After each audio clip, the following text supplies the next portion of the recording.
بخشیده به عید سعید فطر و 20 سالگی روز وحدت ملی، کمیته انداز نزد حکومت جمهوری تاجیکستان برای باشندگان خود اینترنت بیماری‌های روحی ناحیه واسه کمک‌های خیریوی عبارت از موادهای غذایی و سر و لباس آورد. در دوره دستور سپارش‌های اساس‌زور صلح و وحدت ملی، پیشوای معظم ملت پرزیدنت جمهوری تاجیکستان محترم امامعلی رحمان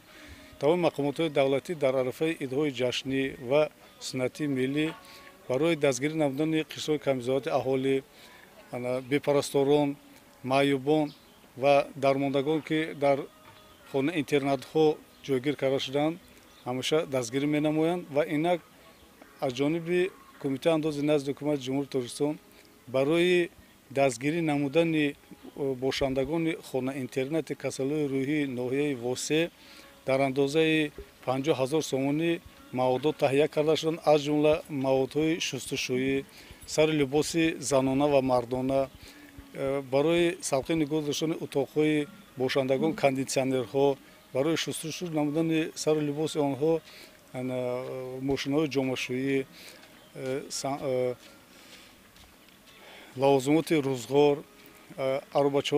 عروبچه‌های برای معیوبان و دیگر لوازمات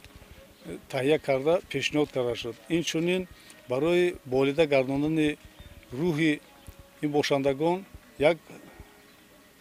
خوراک ایدانه نصف روزی آماده کرده پیشنهاد کرده شدند. کمیته انداز نزد حکومت جمهوری تاجیکستان سرپرست این مؤسسه بوده در همه جشن و مراسم‌ها و خانه اینترنت کمک می‌رساند. اساسگزار صلح و وحدت ملی پیشوای ملت محترم جناب عالی اینقدر توجه به یتیمان و بی‌پرستاران غمخواری می‌نماید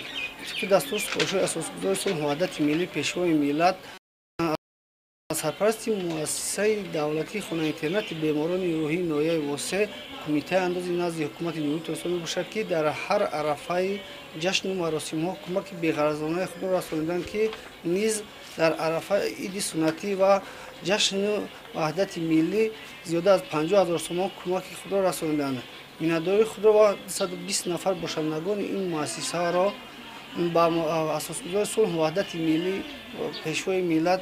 رسانیدند که از فرصت مناسب با کارمندان کمیته انداز نزد حکومت جمهوری تاجیکستان میان‌داری بیان می‌نمایند. با پیشنهاد مقامات اجرایی حکومت دولتی ناحیه واسه این روزها از جانب صاحبکاران و نفران یکه و تنها و عائله‌های نیازمند کمک‌های خیریوی رسانیده شدند.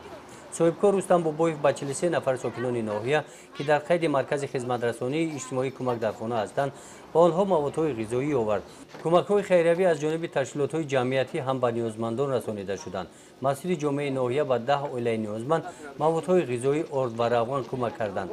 با پیشنهاد مقامات اجرایی حکومت دولتی ناحیه واسه کمک‌های خیریوی در همه جماعت‌های دهات به نیازمندان تقسیم کرده شدند.